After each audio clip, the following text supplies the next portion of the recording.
el Poder Ejecutivo ofreció en el comienzo de esta semana, ayer concretamente, a empresarios y sindicatos una alternativa de negociación de aumento salarial que le haría ganar crecimiento real si la inflación se reduce en los próximos 3 años.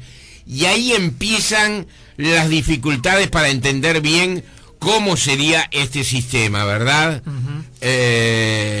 Hay elementos como para que nosotros podamos de alguna manera hacer el cálculo que nos corresponde en cuanto a aumentos salariales, qué va a pasar con los sectores, los convenios colectivos.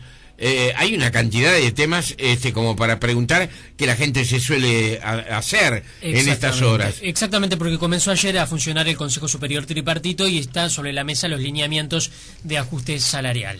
Estamos en línea con el subsecretario del Ministerio de Trabajo, Nelson Lustano. ¿Cómo le va, Lustano? Gracias por atendernos. Buenos días a usted. Muy amable por recibirnos. Lustano, ¿cómo podríamos de alguna manera describir rápidamente cuál es, digamos, el proyecto que está sobre la mesa? Bien, nosotros mantenemos 2 clases de lineamientos. Un lineamiento que es un poco el clásico que se venía utilizando hasta estos ajustes, que tiene que ver con una proyección de inflación sobre el centro de la banda de expectativas del Banco Central, un segundo componente que es la corrección anual de la desviación entre esa proyección y lo que ocurre en la realidad, y un crecimiento vinculado a factores macroeconómicos y factores de desempeño puntual de cada actividad. Ese es el modelo clásico. Nosotros damos la opción entre ese modelo y un nuevo modelo que tendría, le digo en términos muy generales, hablaríamos de aumentos nominales. Las partes definirían en qué nivel está el sector de actividad. Por ejemplo, se pactan 3 niveles, ¿no? Bueno, medio y malo. Sí. Eso es un acuerdo de partes. Sí. Que puede variar durante el trienio. ¿Y cómo se ajusta? Me va a decir usted. ¿Cómo llegamos a esa definición? Bueno, las partes toman un indicador y sobre esa base de ese indicador anualmente miden en qué nivel se encuentra. Y sobre esa base se proyectan, al inicio del convenio se dice, bueno, si estamos en el nivel... aumentos nominales, ¿no? No estamos diciendo cómo están compuestos. Sí. Si les digo un ejemplo cualquiera, arbitrario, no es este el número, simplemente para que nos entendamos. Si una empresa está en el nivel bueno, va a tener un aumento nominal del 8%. El año que viene, con el indicador que marcamos, nos fijamos y la empresa mantiene el crecimiento, el crecimiento del sector, sigue en un nivel bueno, posiblemente el aumento sea también de un 8%, y resulta que el tercer año ahí cae la actividad. Bueno, capaz que así el aumento va a ser de un 6%. Es decir, que va a estar condicionado al desempeño de cada sector. Ahí está, al desempeño de cada sector. Y allí hay una cantidad de temas en Ahí tiene, según lo más complejo de este segundo lineamiento es encontrar un indicador suficientemente representativo del sector. Claro. Yo les voy a dar un ejemplo muy grosero. Mire que todos los datos que estoy diciendo... Sí, absolutamente imaginarios. No estoy prejuzgando para ningún grupo de actividad. Totalmente claro. No quiero que ningún grupo de actividad lo tome esto como que es la verdad revelada, ni que se va a aplicar en el grupo que voy a plantear. Simplemente una idea. Supongamos en el sector frigorífico. Sí.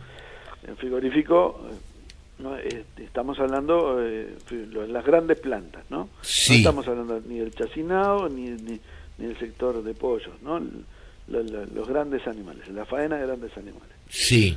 Bueno, un indicador puede extraerse a través de datos que son verificables perfectamente por INAC, que puede tener que ver con por ejemplo, ver cómo evoluciona el factor faena. Se puede asociar ese factor a cómo evoluciona el precio de la carne a nivel internacional, Ajá. de la tonelada a nivel internacional. Y se puede relacionar, entonces ahí usted, entre esos los tres valores que le voy a decir, obtener un índice, el total de personal ocupado. Bien, está claro como lo expuso, lo entiendo. No le digo que sea sencillo. No, para nada es sencillo, pero de cualquier manera no quiere decir que no sea sencillo a que no pueda ser bueno. No estoy diciendo ni siquiera que el proyecto es bueno, pero no lo condeno porque no sea sencillo. Es decir, puede haber aquí una idea más realista en relación a lo que tiene que ver con el ajuste de salarios. Esto tiene como objetivo fundamental, por ejemplo, que los salarios no sean un factor distorsionante en la inflación. Bueno, algo que con eso tiene que ver. En cualquier... A ver, atrás de todo esto hay dos cosas que se vinculan. Sí. La política salarial es uno de los componentes de la macroeconomía. Sí. No es solamente una cuestión que damos salarios y ya está y quedamos todos conformes. Tiene que ver con la macroeconomía. Si yo doy salarios en forma absolutamente libre y sin control, lo que va a pasar es que voy a hacer dos problemas. En primer lugar, bueno, voy a influir directamente en la inflación. Sí, va a inflar un globo que va a reventar. Exacto. En segundo lugar, voy a perder puestos de trabajo, voy a dejar gente sin trabajar, con lo cual voy a enviar a esa gente a la seguridad social, voy a convertirla en un costo para la seguridad social, voy a generar un problema social porque tampoco el trabajador gana lo mismo en el seguro de desempleo que trabajando activamente, pero y además, bueno, ni que hablar en todas las cuentas del Estado, ¿no? En la recaudación de impuestos, en infinidad de cosas. Pero también lo que voy a hacer es sacar a mis productos del mercado. Porque si yo quiero exportar y pongo sobrecostos, ¿no? o tengo costos muy altos en algunos factores, lo que hago es que mi costo se dispare y salga del mercado internacional, por ejemplo, o del mercado local. Claro. En el campo de los hechos específicos, Lustanó, ¿esto qué significaría? ¿Nos estaría conduciendo de repente a un desmejoramiento de los avances salariales que han tenido los distintos sectores en los últimos tiempos? No. ¿O a una contención de los aumentos de salarios?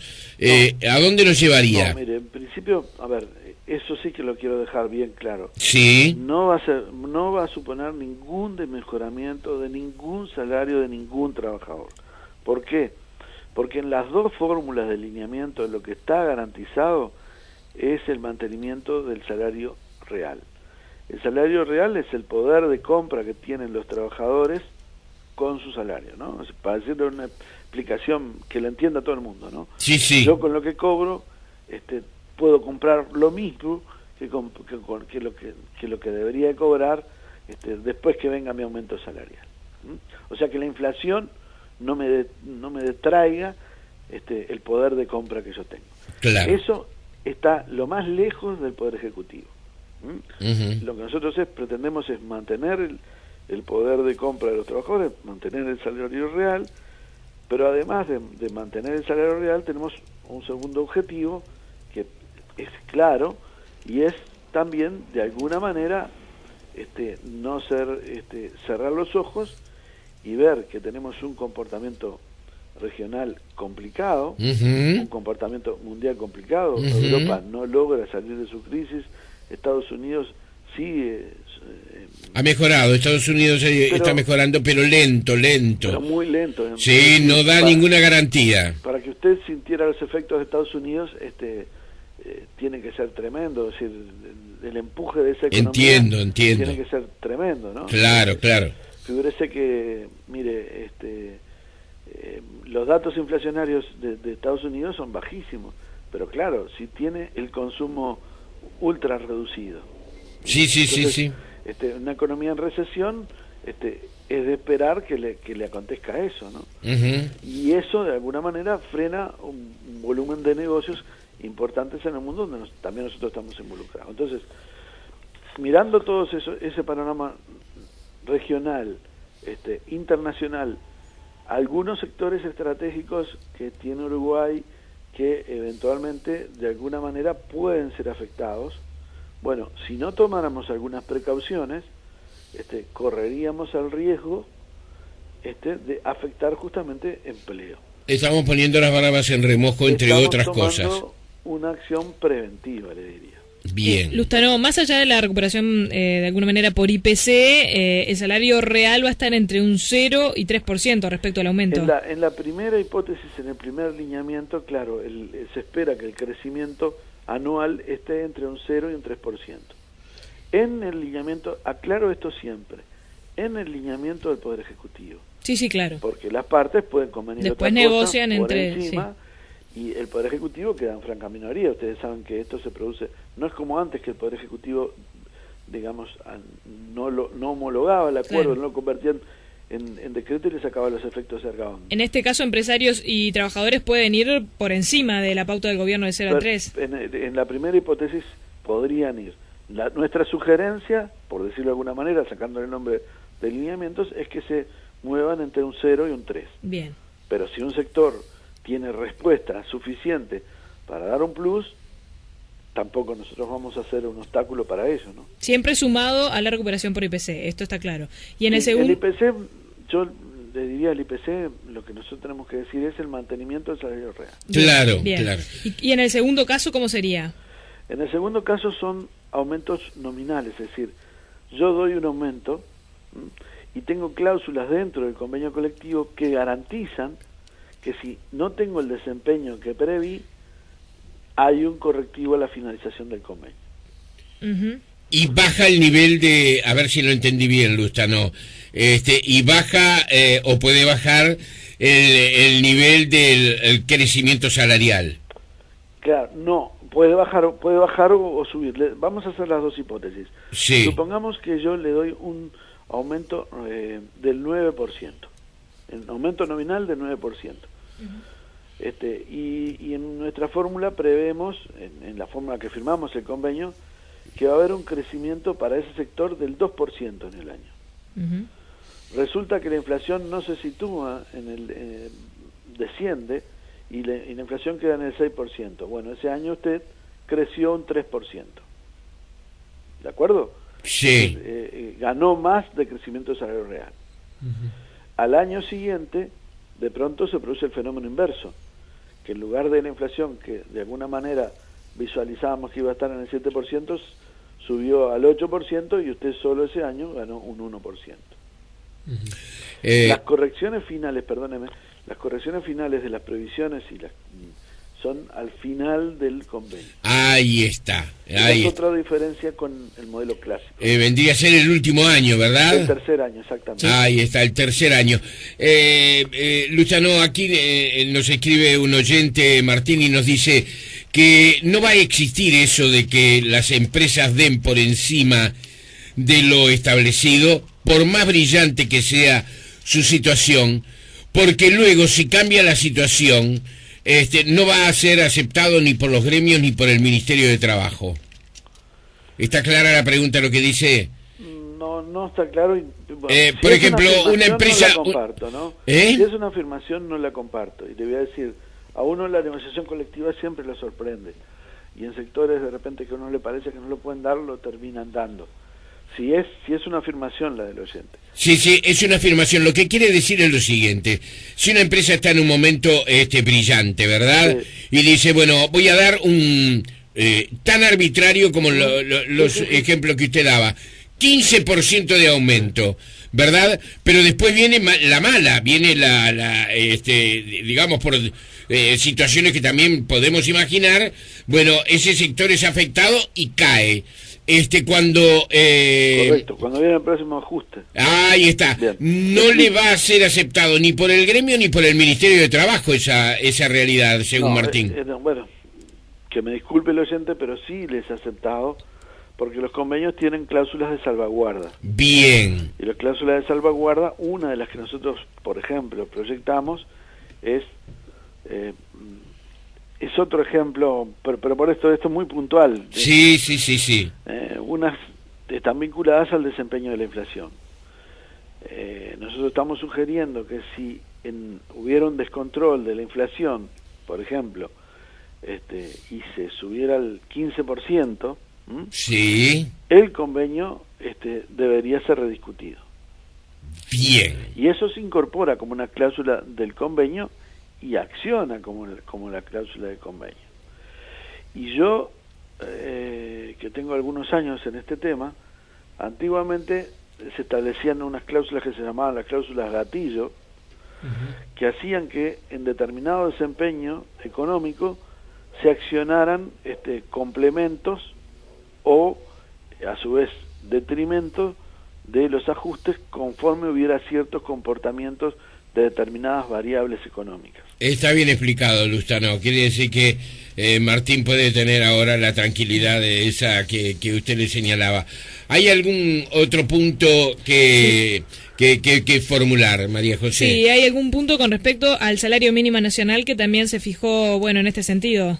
Sí, en realidad no fijamos... Se propone. Exactamente. El Consejo Superior Tripartito tiene una de sus funciones es ser el órgano de consulta para la fijación del salario mínimo nacional. El Convenio Internacional número 131 establece que antes de fijar el salario mínimo nacional, los estados deben de utilizar hacer lo que se llama el mecanismo de consulta con claro. las organizaciones intermedias, ¿no? Claro. Bueno, y nosotros lo que hicimos es la proyección de nuestra política del salario, la presentamos ayer, la proyección de nuestra política de crecimiento del salario mínimo nacional en el bienio, ¿no? Es decir, planteamos que subiría en primero del año que viene al 8.900 pesos, o sea, en el 1 de enero del 2014, y el 1 de enero del 2015 quedaría en 10.000 pesos. Esto es un poco el cumplimiento de un programa Bien. que habíamos anunciado tiempo atrás, y además, claro, con un escalón intermedio, ¿no? O sea, no dándolo todo a fin del periodo, sino partiéndolo. Esto, por supuesto, mereció algún comentario de los trabajadores, sí. Y bueno, es uno de los puntos, junto al análisis del segundo grupo de alineamientos, que vamos a tener una nueva sesión del Consejo el lunes próximo. Para debatir justamente sobre esto, porque ellos quieren que esos 10.000 pesos se den en el 2014. Sí, no anunciaron cifras. Yo le diría que lo que plantearon es discutir un poco más el tema del salario mínimo nacional, discutir también el plazo de los convenios colectivos que nosotros proponemos. Dicen que es demasiado extenso, 3 años, y el tercer tema que plantean es demasiado extenso en esta situación, porque va a haber un cambio de gobierno en el medio, claro. ¿No? Y el tercer tema es la discusión del segundo alineamiento, que como ustedes advierten, tiene generalmente cada uno de estos sectores pensaron en debatirlo por las dificultades que puede traer en su interpretación. Con sus equipos económicos, ¿no? Al subsecretario del Ministerio de Trabajo, Nelson Lustano, gracias por acompañarnos. No es tema fácil, no. Sobre todo, es que para mí, por ejemplo, es un tema muy complicado. A mí me cuesta mucho entender estas cosas, pero no, eso tiene que ver conmigo, no con usted. Si le sirve de consuelo, para mí también. Ah, bueno. Pero creo que algunos puntos de... No, a fuerza de golpes uno aprende, ¿no? Claro, algunos puntos de comprensión clara ha quedado para nuestra audiencia. Que tengan una buena jornada, gracias por acompañarnos. Gracias, buenos días para ustedes. Adiós.